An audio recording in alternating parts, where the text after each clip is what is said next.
नमस्कार मित्रांनो, जय शिवराय. प्रितेश रॉक्स कोल्हापूर या चॅनेलवर आपले स्वागत आहे. आज तुमच्यासाठी एक नवीन हॉरेबल स्टोरी घेऊन आलो आहे. ही स्टोरी प्रसाद मरे यांनी मुंबई विरारमधून पाठवली आहे. ही स्टोरी आहे गणेश नावाच्या एका 30 वर्षीय मेंढपाळ धनगराची. चला तर मग सुरू करूयात. गणेश आणि त्याचा भाऊ सोहम दोघेही कोल्हापूर जिल्ह्यातील एका छोट्याशा गावामध्ये राहत होते. गणेशचा आपल्या मेंढ्यांवर, बकऱ्यांवर खूपच जीव होता. गणेश आणि त्याचा भाऊ सोहम दोघेही दररोज जंगलामध्ये बकरी चरण्यासाठी घेऊन जायचे.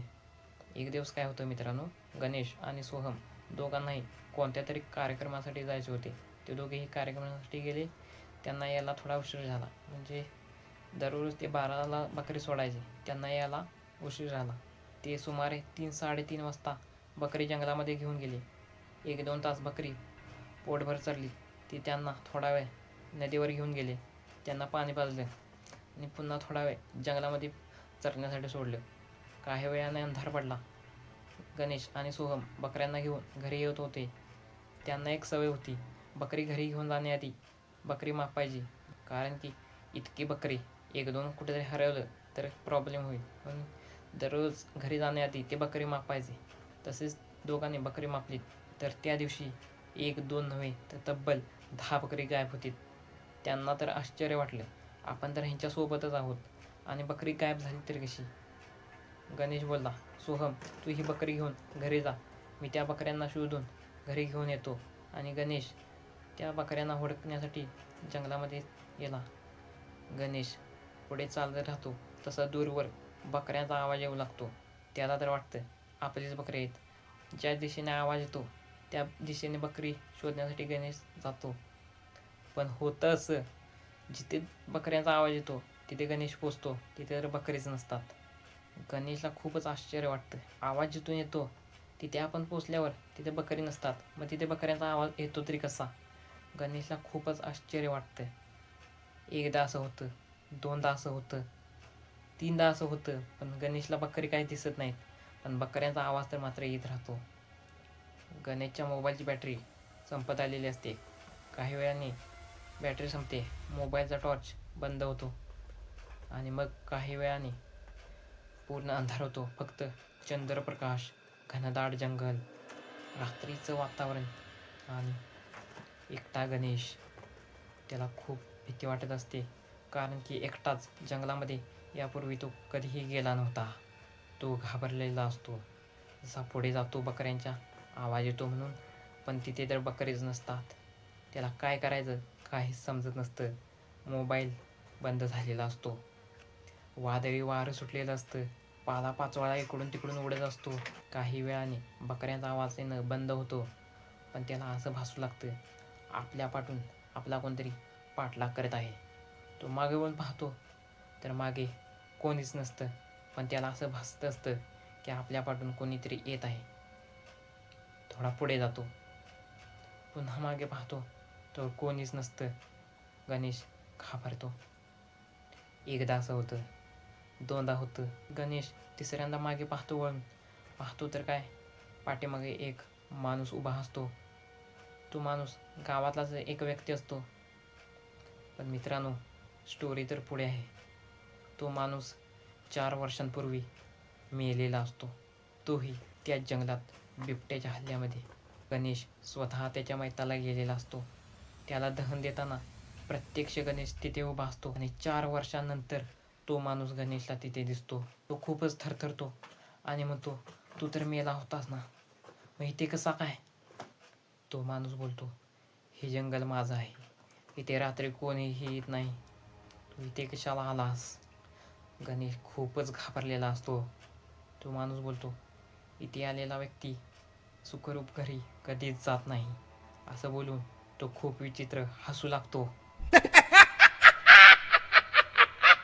तेवढ्यात गणेशच्या खांद्यावर पाठीमागून कोणीतरी हात ठेवतं. गणेश आधीच खूपच घाबरलेला असतो, त्यामध्ये आणि खांद्यावर त्याच्या कोणतरी हात ठेवलेला असतो. तो घाबरून मागे वळून पाहतो. पाहतो तर काय, तोच व्यक्ती त्याच्या मागे उभा असतो.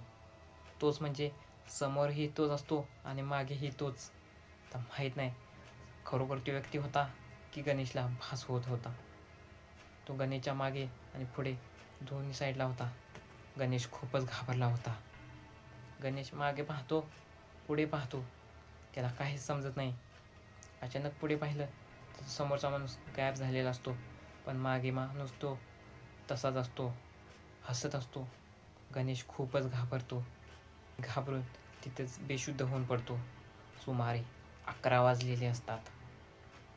गणेश अजून कुठे आला नाही, म्हणून गणेशचा भाऊ सोहम गावातल्या काही लोकांना घेऊन गणेशला आणि बकऱ्यांना शोधण्यासाठी जंगलामध्ये येतात.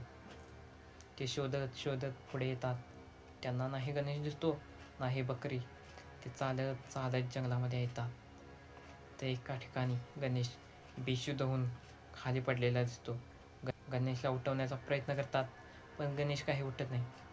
मग गावातले 1-2 लोक तिथेच असलेल्या एका नदीवरून थोडं पाणी घेऊन येतात. गणेशच्या तोंडावर मारतात, तरी देखील गणेश काही उठत नाही.